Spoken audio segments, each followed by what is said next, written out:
Hello, good evening. Naana sa itong programa. Nagaingon diri sa title, Premature in the Call. Moses was called and knew it early in life. Now when he was 40 years old, it came into his heart to visit his brethren, the children of Israel, and seeing one of them suffer wrong, he defended and avenged him who was oppressed and struck down the Egyptian, for he supposed that his brethren would have understood that God would deliver them by his hand, but they did not understand.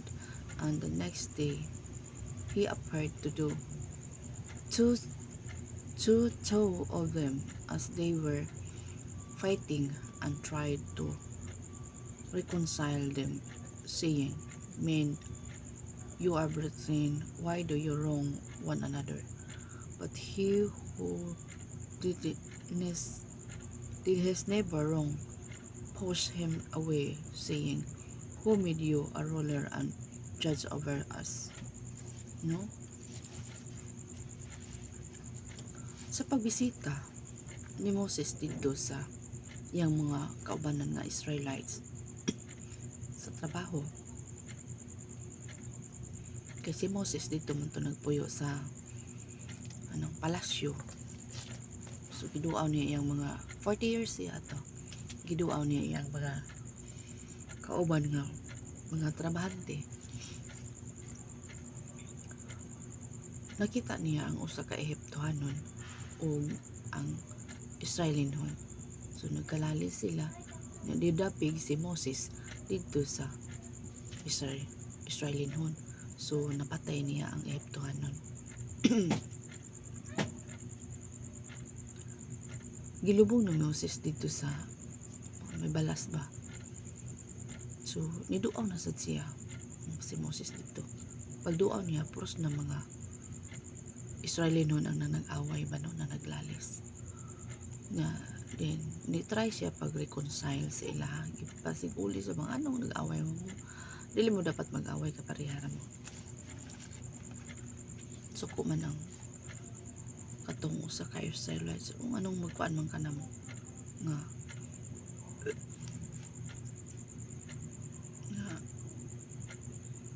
kuan man ka na imo basad ming patyon na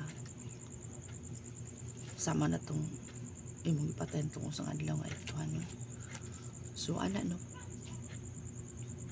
na wa kasabot ang mga Israelites ba nga dapat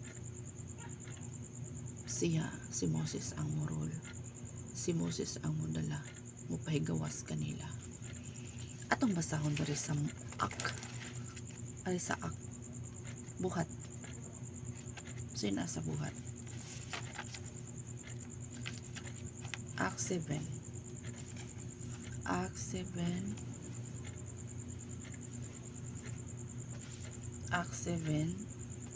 verse 23-27 naiingon sa dere.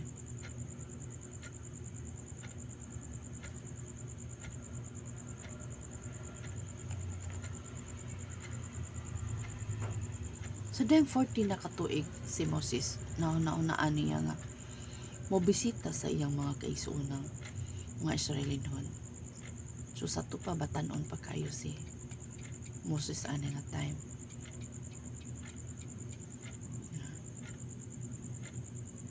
Dito nakita niya ang usa kanila nga gidaog-daog sa Ehiptohanon. Gilabanan niya ang iyang igsuong Israelinon ug agig panimalos. Gipatay niya ang Ehiptohanon. Sa gibuhat niya, naghunaw-na si Moses nga masabtan sa mga Israelinon nga siya mao ang gamiton sa Dios sa pagpahigawas kanila apan wala sila makasabot. Sa sunod nga adlaw mibalik si Moses ug nakita niya ang duha ka Israelinon nga nag-aaway. Gusto niyang husayon ang duha. Busa miingon siya kanila, pareho ka mga Israelinon, ano nag-away man kamo? apan giwakli siya sa nanaog daog ug giingan, kinsay naghimo kanimo nga pangulo ug maghukom kanamo? Unsa patyon mo ba usab ako sama sa imong gipatay sa imong pagpatay sa Ehiptohanon kagahapon? Muna siya no. Muna siya ang sa pagkadungog ni Moses, mipalayo siya gikan sa Ehipto ug miadto sa Midian. Dito siya mapuyo og naminyo og dito usab nangatawo ang iyang duha ka anak nga lalaki. So sa pagpatay niya sa naibalan pagdahom niya og pagdahom ni Moses og nasabtan sa mga Israelino siya ang pahigawas kanila pero wala niya masabti, so siya na lang nilayas, no? Nilayas na lang siya nato siya sa Midian. Dito siya napita, nato siya sa Midian, dito siya naminyo, no? Naminyo siya nasay anak na lalaki, mga anak, marami mga anak niya dito, nangatawo yung mga anak duha sa Midian.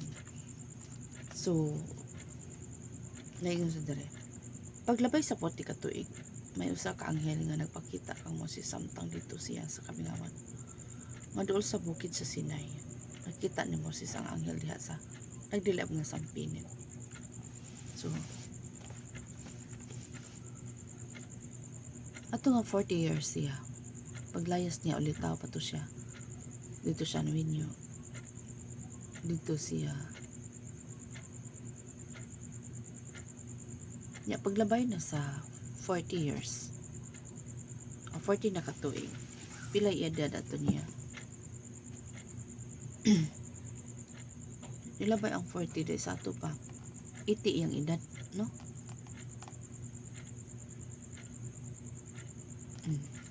Nilabay ang 40 80 na to iyang edad ato nga time. So nagpakita ang anghel kaniya ug siya ang pagawas, siya ang isugo aron mapahigawas ang mga Israelino itong dapita. Self-appointment, deceptive and dangerous. Pagitawag siya ingon ba nga si Moses ang i-appoint sa Ginoo na siya ang maluwas ngadto sa mga Israelites. Unsay gingon diri para ato masabtan? Nakita ni Moses ang anghel diha sa nagdilab ng sampinit. Natingala gayud siya Moses sa iyang nakita, busa miduol siya sa sampinit aron susihon kun unsa kadto samtang nagpaduol siya, nadunggan niya ang tingog sa Ginoo nga nagkisulti kaniya, ako ang Dios sa imong mga katigulangan nga si Abraham, si Isaac o si Jacob. Pagkadungog ni Moses, mikurog siya sa tumang kadlok ug wala siya mga has nga motanaw. Umiingon ang Diyos kaniya, huwo ang imong sandalyas tungod kay balaan ang dapit nga imong gitumban. Nakita ko gayud ang mga kalisod nga giantos sa akong piniling katawhan dito sa Ehipto. Una dunggan ko usab ang ilang mga pag-agulo. Busa na naog ako aron sa pagluwas kanila aron pangandam. Pagluwas kanila karon pangandam tungod kay ikaw ang akong ipadala. Ikaw ang akong ipadala dito sa Ehipto. Mao kini ang Moses nga gisalikway kaniadto sa iyang mga kaigsuonang Israelino nga nag-ingon, kinsa ang naghimo kanimo nga pangulo ug maghukom kanamo?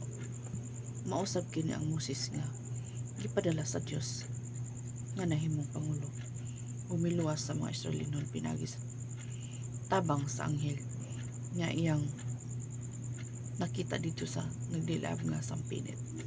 So ani no, ato mapalarawan, walay laing gipadala sa Dios ngadto sa Ehiptohanon aron mapagawas sa mga Israelino. presensya aron mapagawas sa mga Israelinhon. So si Moses ang gamit sa Dios apan sa pagpahigawas na nila dito sa Ehipto, niabot sa punto pagpahigawas nila dito, niabot sa punto nga adunay ni sukol si Korah, Datan o si Abiram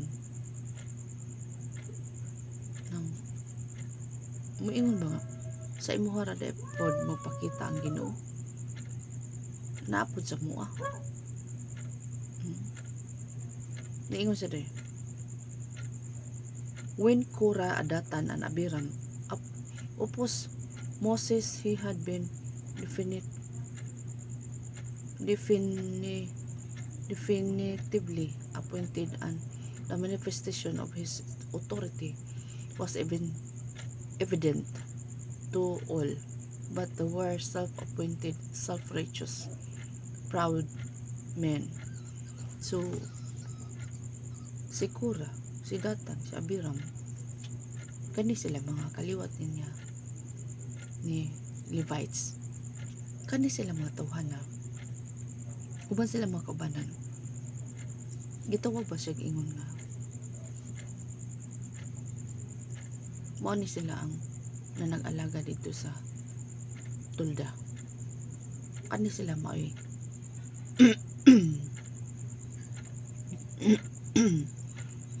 manag-prepare ba, manag-prepare ni sila sa kuan ato sa unay manghala dito.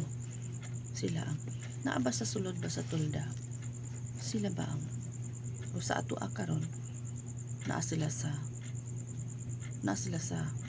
sulod sa simbahan, wala sila ilang trabaho kunili mag-assess sa mga maghalad ba, no?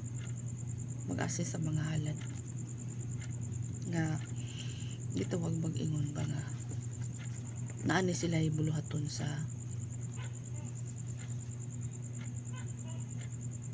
dughan ni sila. 250 leaders had convinced themselves they were merely opposing Moses and Aaron. So ni kuan ni sila, ni supak-supak ni sila ba sa pag-leader ni Moses. So atong basahon sa Numbers 16 9 to 11. Ang sige ingon niya yun sa dire,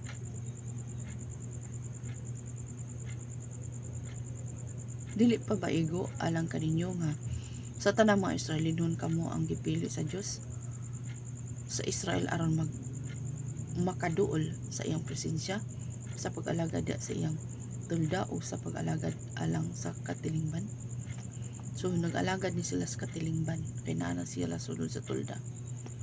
Gipili niya kamo nga mag-alagad kaniya, unya karon gusto pa ninyo nga mahimong pari. Si kinsa man si Aaron nga magbagulbol man kamo batok kaniya. Ang tinud ikaw ang imong mga sumusunod naghiusa batok sa Ginoo ug dili kang Aaron. So ani ni gisupak-supak nila si Moses.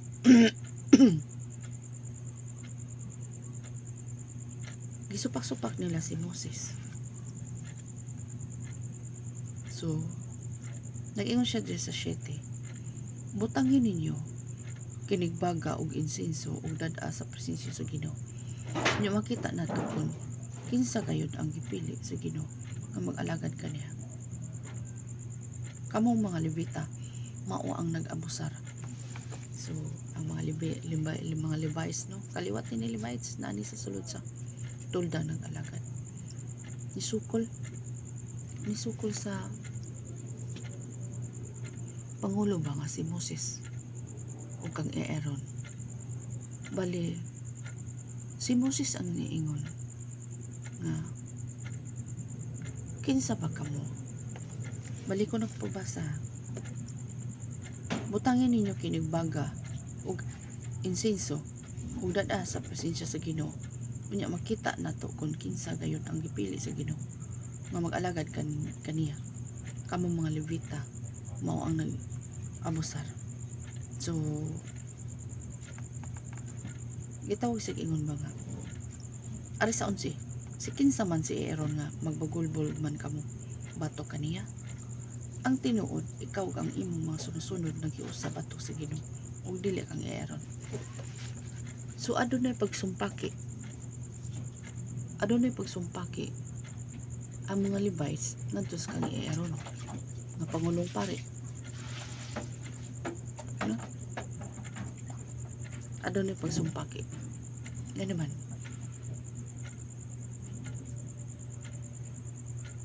Aduna sila yung mga pagsukol sa kang Aaron sa pangulong pare ba.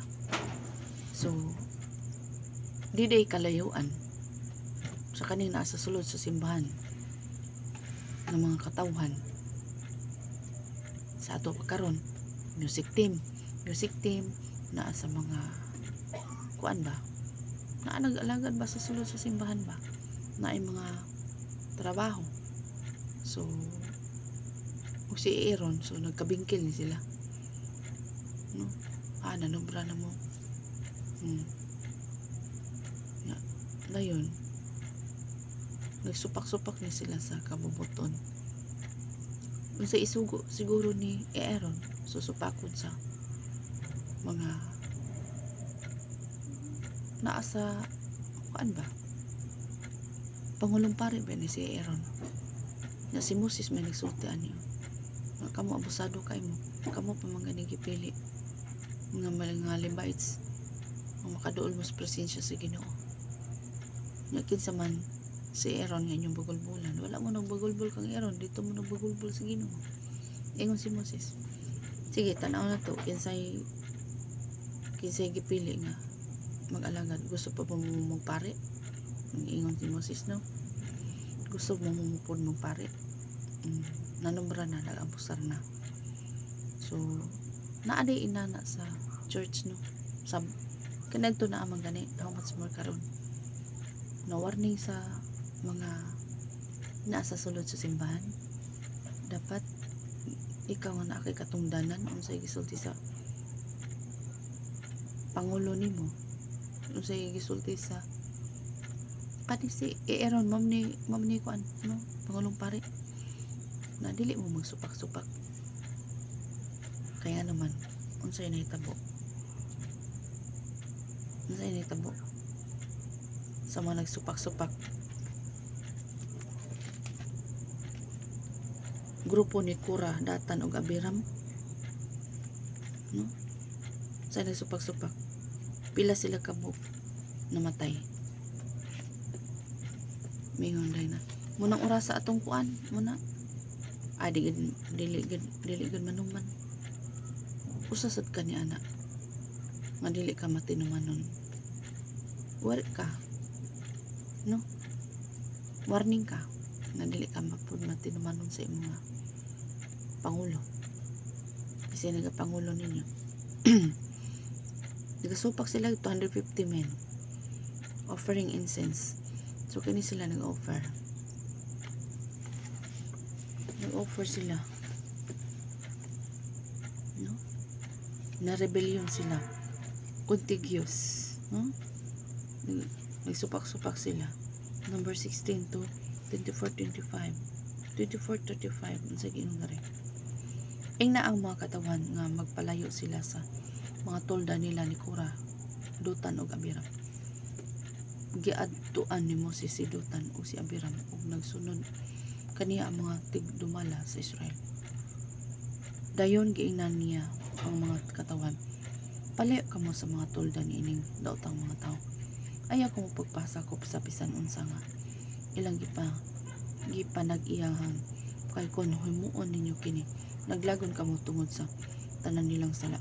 Busa nagpalayo gikan sa mga tolda ni Kura, Datan ug Abiram ang mga tao anang gawas sa dautan.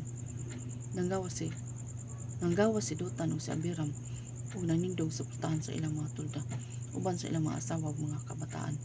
Mingon si Moses sa mga tao, pinaagi niini, may buloan ninyo nga ang Ginoo mao ang nagpadala kanako sa paghimo niining mga butanga ug dili kini akong kagustuhan. Kung mamatay sa natural ang kamatayon, kini mga tawhana nagpasabot kini wala ako ipadala sa Ginoo. Apan kung maghimo ang Ginoo og kibulolang butang, mga pikas ang yuta ug lamyon sila sa buhi uban sa tanan nilang kabtangan ngadto sa kalibutan sa mga patay. May baloan ninyo nga kining mga tawhana nagsalikway sa Ginoo. Human og sulti ni Moses, napikas ang yuta nga gibarugad ni Dotan ug Abiram ug gilamoy sila ug ang ilang mga pamilya uban ang tanang mga sumusunod ni Korah ug ang tanan nilang kabtangan. Gilamoy silang tanan nga buhi lakip ang tanan nilang kabtangan unya mibalik og takom ang yuta ug nahanaw sila sa katilingban. Sa dihang nabati ang ilang pagpanyagit, mikalagaw ang tanang mga Israelinhon nga nagpalibot og miingon, bisag lamyon usab kita sa yuta. Unya nagpadala og kalayo ang Ginoo ug gilamoy sa kalayo ang 250 ka masunsunod ni Korah nga naghalad og insenso. So peligro kayo mga higala nga naa ka sa sulod ba sa taga Dumala ba naa kay bulaton sa church unya supak-supak ka sa taga Dumala nga kaniha relasyon ni siya sa nasa sulod sa church nga naay mga appointment ba, naay mga trabaho ba, naay mga function sa church, no? Nya dayon ang ilang away si Aaron. So nya nagpagulbol sila. Nya dayon gipaabot ni Aaron ngadto sa kang Moses. Si Moses pod ang nag-ingon. Nya karon kay mahog mo lagi kontrahan gyapon. Ingon nga tan-aw na to kun kinsa pa gyud ang gipadala sa Ginoo aron sa pagdumala ba. So sige pagkuan mo insenso. So katong insenso katong 250 ka mga tao gilamoy pa sa kalayo, no? Peligro kayo kung magsukol-sukol ka sa naa sa tagdumala sa church, no? Gisgutan man ni si pare nga si Aaron. So adunay relasyon ang Pangulong Pare nga gitawag sig ingon ba nga kanang murabag na scattered lang maayong pagsinabtanay ba sa sulod sa church sa mga nagdumala like ana sa simbahan, mga music team, mga unsa pa rin ka na mga katungdanan ba. So ang mga Levites baya wala man to mga trabaho nga about diri sa mga gawas kung dili na sa sulod sa church. So nagsupak-supak sila. So mao na siya ang hinungdan ngano na suko ang Ginoo sa ilaha kay dili sila mo tuman unsa ang ipatrabaho ni Aaron sa ilaha. No, supak-supak. Kita ko singon ba ingon si Moses nga abusado kay mo. Kamo nga mga Israelinhon, kamo nga mga kaliwat ni Levita. Masino pa kon abusado. Sige ingon diri. Butangan ninyo kining baga og insenso og dada sa presensya sa Ginoo unya makita nato kung kinsa gayon ang gipili sa Ginoo nga mag-alagad kaniya. Kamong mga Levita mao ang nag-abusar, no? So ango ngadto kang Aaron, no, tungod sa ilang pagkasupakiro, no? So gusto po sila nga anam mulabaw po siguro, no? Kaya nga naman yung kamong abusar. Gusto po mo may mong pare. So sa ato pa. Na sila pag-disobey sa Pangulong Pare mao si Aaron. No? Wala matarong ang ilang relasyon. Dili gyud ay healthy, no? Dili healthy sa mga naa sa sulod sa church kung unsa ang sulti sa Pangulong Pari unsay sulti sa wala may kanang paano ato kasagaran na pastor man, pastor niya, pastora, kung magsupak-supak dai ka dapita, nakay kanang consequence ba ang mahitabo. So sa kanilang to gipamatay gid sila, gilamoy gid sila sa yuta. Unsay ginasulti sa kuan, gilamoy sila sa yuta. Atong higayuna namatay, no, namatay ang gitaw siya ingon self-inflicted na gitaw siya ingon nga self-inflicted judgment.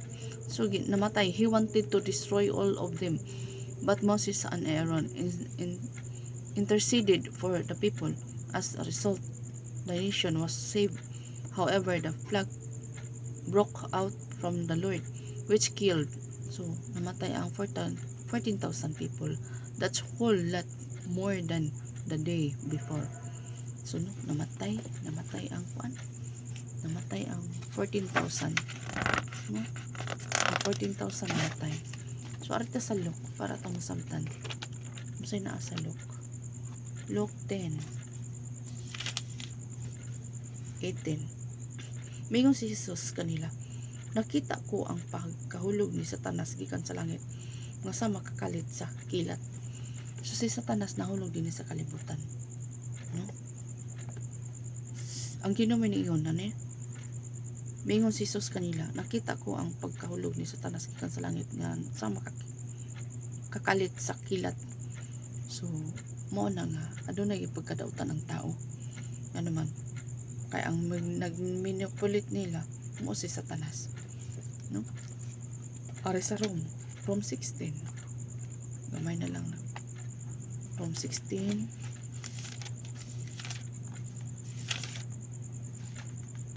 17-18. Ang sige ingon diri, maigsuon ko kang Kristo, pagbantay kamo sa mga tao nga maoy hinungdan sa panagbahin-bahin o nagasamok sa pagtuo sa mga tumutuo, supak sila sa mga pagtulunan nga gitudo kaninyo, busa likayan ninyo sila. So kana bitang mga pagtulunan bitaw na ato na nasagop, pagtulunan dinhi pasikat nagasibo sa pulong sa Dios.